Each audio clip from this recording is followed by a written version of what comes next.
Ay, buntag mga boss. Hanap po tayo sayon mga boss. Pang paminawan dyan mga boss. Nang ikanto kaadlaw, mauna siya ang laki sa ubang adlaw sa simana. Kay kana ragyong adlaw, ang di panalangin, di pahunayan, o di banangan sa Diyos. Kana ragyo, ang ubang mga adlaw, wala matingog ng tulo. Siguro, mapanalanginan na yung mga adlaw, pero kanang pulong magaan o iyang dipaklayan, hindi mo na makita sa ubang mga adlaw sa simana. Kaya ang iyang dipadako din ay makiisunan, ngaya gikargahan aning tulo, gibalaan, gipahulayan o gipangalanginan, kana ang ragyong adlaw nga ika-pito. Sa adlaw. So, mga to mga boss. Kanang iyang gisgutan na ng mga boss nga nagpahuway ang Ginoo. Dito ni sa Genesis nga istorya. Tinuod man na yung giingon nga ipam kuno na mayo sa Ginoo kay sa istorya man gud diha pito kadlaw nagpahuway siya sa ikapito. Unong kadlaw niya gibuhat ng tanan sa kalibutan. Sa ikapito siya mo pahuway. So, ug ato nang usayon ng Genesis ana mga boss. Wala man na siya dito ni pahuway ang Ginoo nga. Baka nang paghuman sa iyang pahuway ni balik siya na pugsugod na pod. So pag kanang sa Genesis mapadayono na siya, pero kanang dinhi sa iyang is kaning ilang bot ipasabot ani sulod kay kaning rong siya katong sa Exodo. Sa Exodo nga pagpahuway sa mga Israelita.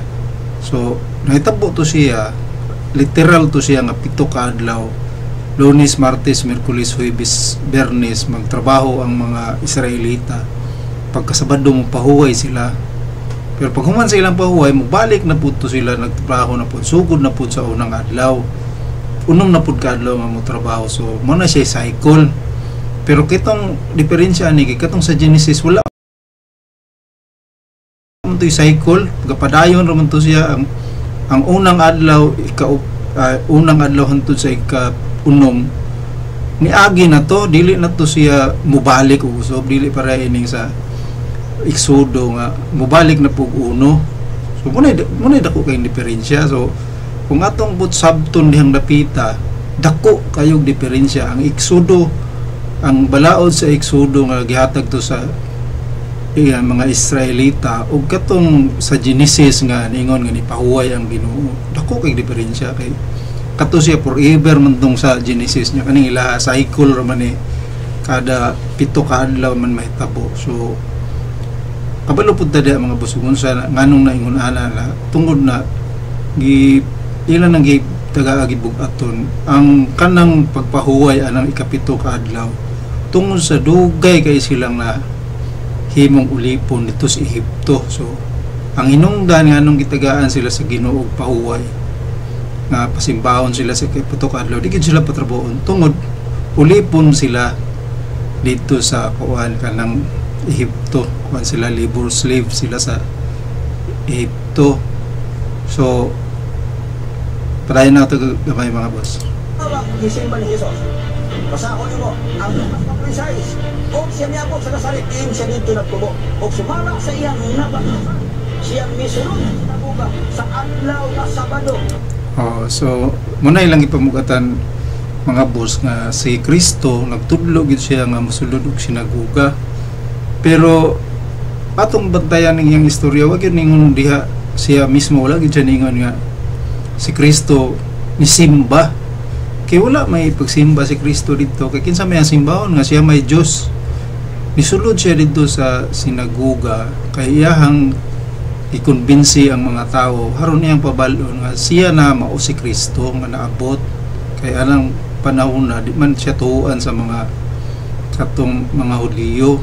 At that time kay ang mga Hudiyo naghulat sila hari sa mga hari. So ang expectation sa mga Israelita nga gikan pud sa mga hari pud ang anak sa hari nga mao mo rule ana nga time nga kanang gitawag og hari sa mga hari nga muluwas sa katawhan sa Ginoo. So sila wa man sila nidawat ni Kristo kay nila tuoy si Kristo. Mao nang si Kristo nibulag siya sa mga Israelita. So atong panahon ng buhi pa siya nagsimba siya kay mao man toy ilang tulumanon, mao man toy ilahang kanang nabatasan nga simbaho nila ang Sabado, kay mao man toy ingon sa Ginoo nga simbaho ninyo kaning ikapitong adlaw mo pahuway kamo magsimba mo nako hangtod sa inyong mga anak. So hantod karon ang mga kanang Israelita nagparayon gyapon sila simba og Sabado kay ilaha man ng kuan, ilaha man ng tulumanon. Pero katong wala na sila mudawat ni Kristo nga si Kristo na di nila madawat si Kristo nga naa na di sa kalibutan. Niingon si Kristo dito sa mga Israelita nga ang grasya sa Ginoo din hinunta kaninyo, pero waon ko kini ug ihatag ko kini sa nasod nga makabunga ni ani.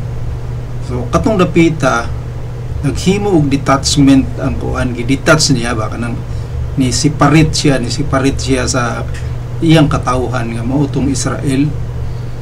Kay niingon man si Kristo nga siya mo'y katumanan sa kanang kasabutan, wala siya na aniharon pagbungkag, pero iyang hatagan o kanang tinuod ba kanang kahingpitan ang kasabutan. So pag-abot din di juga kakita sa Biblia nga isulti ang mga apostoles nga simbahon ang Domingo. Si Kristo pud mismo wala gid pud siya niingon nga simbahon ang Domingo. Tungod kay si Kristo, tungod sa iyang paghambol, dili siya maguna sa mahitabo, wala niya unhi ang mahitabo.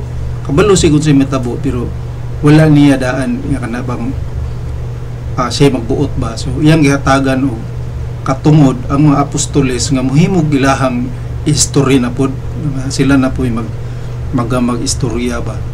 So sa Ginoo gitugutan na siya, pero ang wala nitugot ana kanang mga parehas ni mga SDA ba, kanang mga laing relihiyon, kanang mga protestante nga di gid sila makatugot nga ang Katoliko dunay katungod nga mohimo og mga mauni siya pananglitan pareha ng gisimba si Kristo sa Domingo. Katoliko may naghimo ana, so di sila makatugot ana kay wala na gisulti sa Ginoo.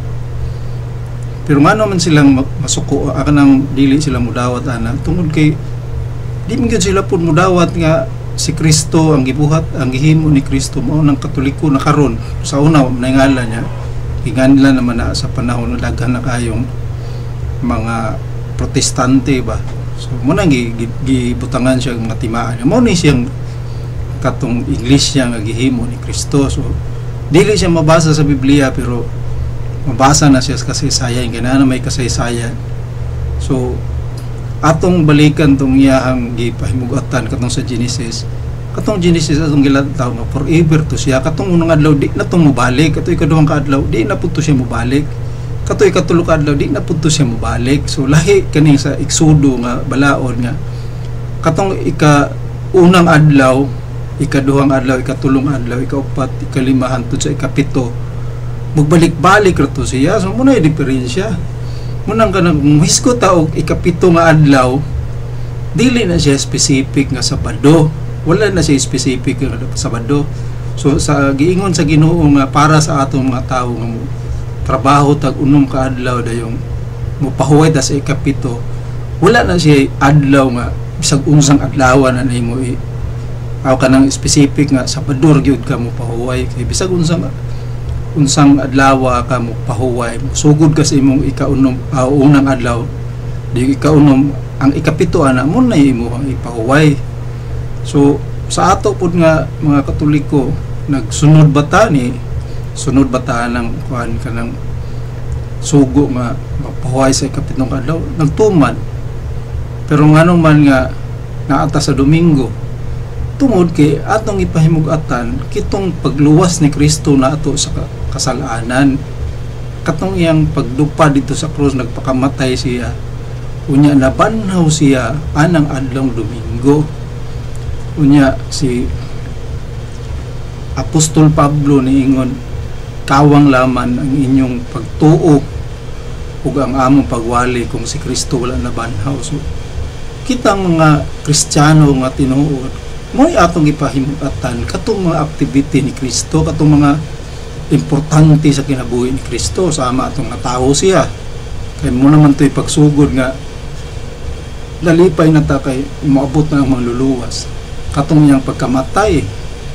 So mo nang kitang mga Katoliko, kita mo'y amigo sa mga amigo ni Kristo niya. Iksuon po ni Kristo kay kita naman po'y gamama ni Mama Mary kanang uban wala man niya. Ang mga apostolis naa nato, di ba? So kanang dapita anata makakita ba nga sigurado gyud nga kita sa Katoliko kita mo'y tinuod, pero usahay kay ang mga uban natong mga igsuon pong Katoliko mura po silang ma-discourage ba kay sige sila duulon nito lay mga relihiyon labi lang sa Sabadista nga sayo kung unang kuan kay kanang magsimba og mga Diyos mga simbag Domingo. So wala na siya kay pagano kuno na kay sa panahon nila ni Kristo wala may Santo Niño sa panahon ni Kristo, wala may mga San Pablo, mga inana ba itong mga santos, wala man na sa panahon nila, wala man na ipagama kuno ni Kristo. Natural, wala na ipagama kaya nang panahon na buhi man na sila. Kunya kitang mga kuan kanang Katoliko, kita may naghandom ana nila nga mauna sila yung mga atuang mga modelo kanang mga santos niya atong Ginoo katong Ginoo si Kristo man, diba? So munang unsay mga handumana nato nga mahimo aning mga tawana nga ato ang mga leader sa atong simbahan ato nang gigaman og mga kanang ilhanan nga mauni sila yung mga tao niya atong na ako'y nakita-an gud mga bus nga niingon pud dili mo na ka Kristo nawong kay sa artista mo na kay kinsa mo kunoy may picture nung panahon na, pero nalimot siguro sila nga kitong nadugmo si Kristo dito sa gapadulong pa siya dito sa Golgota. Nahas nagkadugo yung nawong gitrapuhan siya sa panyo ni Veronica. Unya dito nilakra tong nawong ni Kristo dito sa panyo. So kato palang daan makaingon kita nga na gito'y nawong dito ni Kristo nya ang Ginoo pud sa daan nga kanang kasabutan naghimo pud ang Ginoo og tawo nga sarang makahimo og kanang mga imahe, so mga sculpture mga naa po na dito gigama pa na sa Ginoo. So hantod pa karon na ra gyapon mo nang dili jud ta mawad-an og mga images, pero lahi pud atong images nga gibawal sa Ginoo kay ang namong gutoy mga ngalan tong mga Dios sa una unya kato silang Astorots mga yan naman to daghan to sila kayo. Pero sa atong mabalaan kana mong Dios usa na siya ka dili tanang images Dios na mga Dios bisan pag kana si Santa Maria kanang Santo Niño, kung doon ay mga ignorante ana nga mga Katoliko nga katubang Katoliko nga nabunyagan lang nahimo silang Katoliko pero ana po sila pakialam sa atong simbahan, katura po sila mo makahuna-huna siguro ingon ana posible nga naaligay mo kuno ingon ana, pero nakadaot ba na siya sa pagkatinuod sa simbahan? Wala. Kay kana man sila wa man na sila pakialam, pero unsa may gitudlo sa simbahan? Ang gitudlo sa simbahan kung ngadji ta moingon man ta ato ang sa Apostles' Creed nagatuo ako sa Dios Amahan makagagahom sa tanan magbubuhat sa langit ug sa yuta. So mao man ato ang pagtuo, wa man ta nagtuo anang kanang mga images nga naa diha, tagatuo nga mo na Dios. Ato na silang gitan-aw sa dihang magampo ta, ato na silang gitan-aw kay muna sila mga modelo atong gipakita pareha ni Santa Maria bisag libog kay siya itong panahon na kaya nang ilahang panahon ni Santa Maria batuon ng ingon ana nga kalaslon siya pero nanabdo siya nga dili anak ni Jose, diba? So pero sa iyang ulipon sa Ginoo nga kinasing-kasing bisag di siya kasiguro og unsay mahitabo niya iyang gidawat munang gihimo na tong mama pud nato si Mama Mary atong gipabug-atan. So sa tanang relihiyon mga kuanam kuno 50,000 naman siguro ng mga relihiyon ron tanan, walay laing nag-angkon nga inahan po nato si Mary. nagmama ni Mary, kita ang Katoliko. So sa tanang reliyon, kita ra mo'y amigo sa mga amigo ni Kristo o inahan sa inahan po ni Kristo. Ani angkong inahan sa inahan ni Kristo. Sa laptop pagka-istorya, ang mga taong suod ni Kristo, suod po nato. Karon, yun sila na ay nagyaw-yaw dito nga, ang kuan kuno, kita kuno na connected ako na kay naa nato ng bukog sa mga apostoles. Diba? Kay kita man mo'y kauba nila, di mo nang naa nato ng ilang mga bukog. So, dili ra kay nato tas-on ni mga pos para dili pod kayo pod puol ba. Pero magpadayon paghihapon taan yung atuang mga tabang sa atuang relihiyon sa ginani ginagmayr ni usahay murag na dagay kamay ni diferensya, pero unaan ninyo umayan atong gisulti. Di lang ta kanang magpa kuan ba, magpagahe sa atong ulo. Ako di man ko kanang ebanghilista, di man guta kuan, pero narabutay nakatunan ba nga sa atong lantaw kaning ug imo siyang tutukan ba, hinuktukan ba, imong hinuktukan layo rin sa tinuod, diba? So naman tayo mga kuan. So kung imo ning gilantaw niya, naabot ka ni dapita, palihog na lang sa subscribe niya, follow para po makatabang ka, makadaghang makakitaan, share na lang po. So daghang salamat.